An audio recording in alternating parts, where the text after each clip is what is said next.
Yuma Daf Kaf Amoud Bet. Bonjour chers amis. Écoutez, aujourd'hui nous commençons à la 11e ligne. Hier on avait bien avancé pour finir le sujet. Maï Kriata Gever. Qui était ce Gever qui crie, qui appelle les gens, qui réveille les gens? Rav Amar Karagavra. Il dit que c'était un homme. Qui était son métier. Plutôt c'était un responsable au Beth Amikdash qui réveillait tous les Kohanim. Et même, on verra, les Lévim, les Israélim. Pour aller au travail. La Avoda. Rav Shila Amar Karatar Negola. Rav Shila dit non. On voit que Gever, c'est aussi le coq. Rav Ikla les attraits de Rav Shila. Alors une fois Rav est arrivé dans la ville de Rav Shila. Alors Rav lui disait que c'était l'homme et Rav Shila dit que c'était le coq. Mais personne ne le connaissait là-bas. On savait qu'il y avait Rav, bien sûr, tout le monde avait entendu de Rav, mais on ne savait pas qui c'était. Donc lui il est venu, un invité. Le Haver Mora, les Mikam allait de Rav Shila. Alors un moment, le Rosh Yeshiva, Rav Shila, et tous les Rosh Yeshiva, ils avaient l'habitude de parler en hébreu. Et il y avait un métargem, il y avait quelqu'un qui traduisait, un interprète qui avait une voix très forte et qui criait fort pour que tout le monde entende dans la langue du pays. Ça s'appelait un interprète, Amora. Alors Rav s'est proposé. Je veux bien le faire. Comme Rav allait, il s'est proposé. Mais comme Efaresh, et alors il était en train d'expliquer tout ce que le Rav a dit, Rav Shila. Il dit, Maïkriata Gever. Alors quand le Rav Shila lui a dit, il parlait de la Mishnah, il lui a dit l'appel du Gever. Alors bien Rav Shila lui pensait au coq. Il dit Kara Gavra, l'homme, l'annonceur, le réveilleur. Comme ça, Rav a traduit. Amarle Rabbi Shila lui a dit, mais les mamars, Kara Tarnegol, pourquoi tu dis pas le Tarnegol? C'est pas l'homme, c'est pas un homme, c'est un Tarnegol. C'est un coq. Amarle, il lui a dit, on a l'habitude de dire un dicton, Avouv lechare zemer. Une flûte pour les gens importants, c'est très agréable. Les gardae, pour les tisserands qui sont pas très raffinés, l'homme est câble aminé, c'est pas intéressant, c'est pas joli. Mais nous un peu de la batterie, ça nous intéresse. Qu'est-ce qu'il fait avec la flûte? Ils comprennent pas. Et qu'est-ce qu'il voulait lui dire? Il voulait lui dire, on va voir, qu'il y avait Kaimnak, allé de Rabbi Chia. Lorsque moi je traduisais, donc j'étais interprète de Rabbi Chia, c'était son oncle, de Rav. Omefarishna Maïkriata Gever. Il n'a pas dit que c'était son oncle, il ne voulait pas qu'il sache que c'était Rav. Et j'expliquais ce que c'était Kriata Gever, quand il a dit la Mishnah. Karagavra, que l'homme a appelé. Velamarli velomide, il m'a rien dit. Veatamratli. Et Tarnegola, et maintenant toi tu viens me dire qu'il faut dire le coq. Il dit, Rabbi Chia c'était l'homme raffiné, il est beaucoup plus fort que nous. Rabbi Chia c'était la génération d'avant. Et lui, la flûte, ça lui allait. L'homme qui annonce, ça lui va. Et toi qui viens, c'est pas joli, mais par rapport à lui, t'es un tisserand. Ou un pecno, comme on dit en français. Et tu viens, tu dis, non, ça convient pas. Amarlé, alors il a dit, alors il a deviné Rav Shila.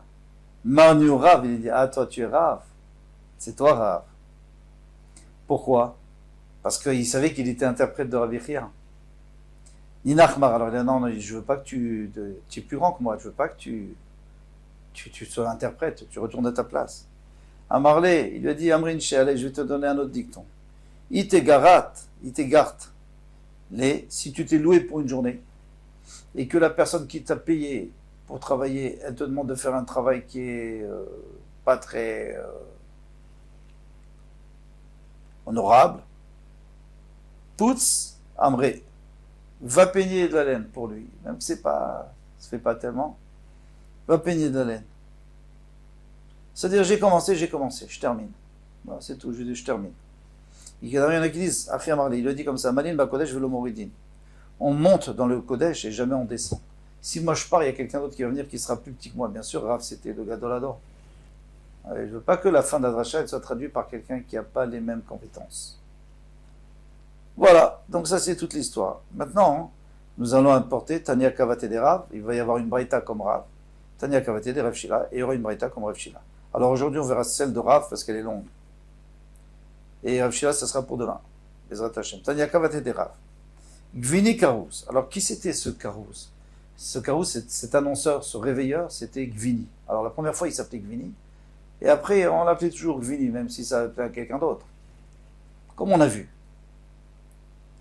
Mao Omer, alors qu'est-ce qu'il dit quand il réveille les gens? Imdou Koadim. Alors il faut savoir que le coq, et ça, il faut le préciser, Rav et Rav Shila, ils ne sont pas d'accord, parce que le coq, il réveille, il fait son bruit avant le matin. Donc bien avant Gvini Karouz, avant celui qui annonce. C'est pour ça que c'est une marloquette. Et ça peut poser un problème. Pourquoi? Parce que à partir il y a écrit quand le Gever, alors on ne sait pas qui c'est, quand le Gever crie, il faut commencer à faire Troumat à des chaînes, il faut prélever le déchet.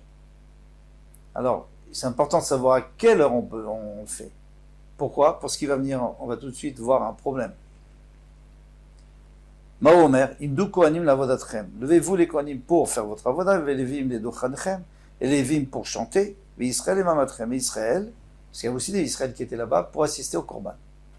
Donc, puisque tout le monde doit assister, chacun qui apporte un korban doit assister, et puisqu'on a acheté le korban tamid avec Machatzit Shekel de tous les bénis d'Israël, donc tout le monde devrait participer, ils ne peuvent pas. Donc ils envoient des Israélim au Beth Amikdash qui assistent au korban, et ces Israélim, ils font le Mahamad. Le Mahamad, ça veut dire qu'ils jeûnent lundi, mardi, mercredi, jeudi. Ils font une file en plus, Neila. Ils font Birchat Kohanim 3 fois. Ils lisent les Mahamadot dans la Torah 2 fois, ils disent Ashachit Amincha. Bon, alors là il dit vous devez commencer à assister au korban. Vayakol nishma bishalosh parsaot. Et on entendait à 3 parsaot, ça veut dire 12 km. À 10 km, 12 km de Migdash, on a entendu, pas toujours. Ça dépend si il y avait du bruit, s'il n'y avait pas de bruit, mais c'est déjà arrivé qu'on a entendu. Maaseh be'Agrippa Sameler. Et une fois, il y avait Agrippa Sameler. Donc Agrippa Sameler, c'était le dernier roi, avant la destruction du Beth Amikdash. Donc c'est sûr que ce n'était pas Gvini, c'était le successeur du successeur de Gvini. Mais on l'appelait toujours Gvini. Parce que Gvini, c'était le premier. Shayaba Baderech, il venait en chemin. Veshama Kolo be Gimel Parsaot. Il a entendu à 3 Parsaot, 12 km, chez Balé-Beto, quand il est arrivé à la maison. Alors c'était un jour de semaine, bien sûr, puisqu'il voyageait. Shigerlo Matanot. Il a envoyé des cadeaux, il lui dit félicitations. Tu fais bien ton travail, parce que si je t'entends à 12 km, c'est une preuve que les Kohanim, c'est sûr qu'ils sont réveillés, et ainsi que l'Israël et les villes. Vafal Piken Kohen Gadol, Meshubach Mimeno. Mais dit, en réalité, le Kohen Gadol, on l'a déjà entendu plus loin. D'un Marmar, parce que notre maître nous a dit, Vekvar Amar, Ana Hashem. Une fois, il y avait un Kohen Gadol qui a dit Ana Hashem. Alors, quand il disait Ana Hashem, Khatati, Pachati, etc., il disait le nom, Shema Mefourash. Nishma Kolo Beyerucho. On l'a entendu à Yericho. Maraba, Babachana, Amar Yochanan. On a Yochanan, Yerushalem, les Yericho, de Yerushalem, les Yericho, Yud, par ça, et 40 km. Vous pouvez essayer, mais oui. Ben, il faudrait le faire à vol d'oiseau. Bien que, et en plus, le Kohen Gadol, il est fatigué quand il arrive à sa avoda, il est déjà fatigué. Mais le Gvini, celui qui annonce, c'est le matin, il n'est pas fatigué. Et le Kohen Gadol, c'est en plein jour. Tandis que à Tamlélé, c'est la nuit on entend beaucoup plus. Pourquoi est-ce qu'on entend plus la nuit? On va voir. Donc, vous voyez que c'était... Alors bien que dans Tamid, il y a écrit qu'une fois on a entendu Gvini, on a entendu aussi l'annonceur à Yericho. Mais là-bas, on n'a pas entendu ces mots. On a juste entendu un bruit, le bruit de la voix. C'était exceptionnel. Dama Rav Levi a dit, pourquoi on ne peut pas entendre un homme de loin en journée? Alors nous, on sait pourquoi. Parce qu'il y a beaucoup de bruit la journée. La nuit, c'est calme, donc ça va très loin. En plus, il y a une différence entre l'hiver et l'été.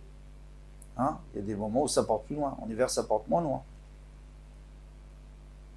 Eh bien, pas du tout. La Gemara dit tout à fait autre chose. Qui est derrière chez Nishma Balayla, comme la nuit. Mais prenez Galgalachama.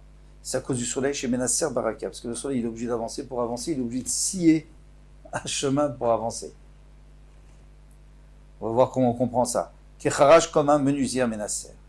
Be'arazim qui est en train de scier des arbres. Ça fait du bruit. Vaïchigra, des Yoma. Il dit, lorsque tu vois, on sort, et du soleil, on voit des poussières comme ça. C'est quoi? C'est la sciure de ciel. Là, mais ça s'appelle là. Vaïnou des Kaman Nifranetzar. Alors on comprend ce qu'il a dit Nifranetzar. Vechol Dayare Hara et tous les habitants du monde, qui est là, Chashivini, ils sont considérés comme là, comme rien, comme cette poussière éphémère qui s'évapore quand il n'y a plus de soleil. Envers Hachem. C'est-à-dire qu'il avait reconnu que c'était Hachem le maître. Mais bon, il faut comprendre tout ça, parce que d'abord le soleil nous dit Rabbi Avram Minahar. Alors Rabbi Avram Minahar, c'est Rabbi Avram de Montpellier, Minahar de la montagne, Montpellier. Et lui, il nous dit comme ça, il nous dit, on ne peut pas comprendre au sens, au premier degré, parce que même s'il y avait du bruit, d'abord, pourquoi est-ce que dans l'atmosphère, en dehors de l'atmosphère, il n'y a absolument rien qui empêche le soleil d'avancer? On sait bien, on a envoyé des fusées, on sait bien qu'il n'y a rien qui empêche. Et la fusée peut continuer tant qu'elle veut, sans carburant. Alors quoi? Alors ça veut dire quoi? En plus, il dit, même s'il y avait du bruit, on n'entendrait pas. Parce qu'il n'y a pas d'oxygène là où il n'y a pas d'air. En dehors de l'air, on n'entend pas. Donc nous dire Rabbi Avraham Minahar, tout ça, c'est des remazim, c'est des allusions qu'on veut nous faire, et c'est seulement ceux qui comprennent, c'est de la Kabbalah. Et le Maharad, il essaie de faire la part des choses, il dit, bien sûr que c'est un bruit spirituel, c'est pas matériel. Il n'y a rien qui l'empêche d'avancer au soleil. Mais un bruit spirituel, il a une influence sur le matériel. Et c'est pour ça que sur Terre, il y a du bruit en journée. Par contre, la nuit, non. Parce que le soleil, il est, d'après les Chachmé, Israël, la nuit, il est sur le Rakia, donc on n'entend pas.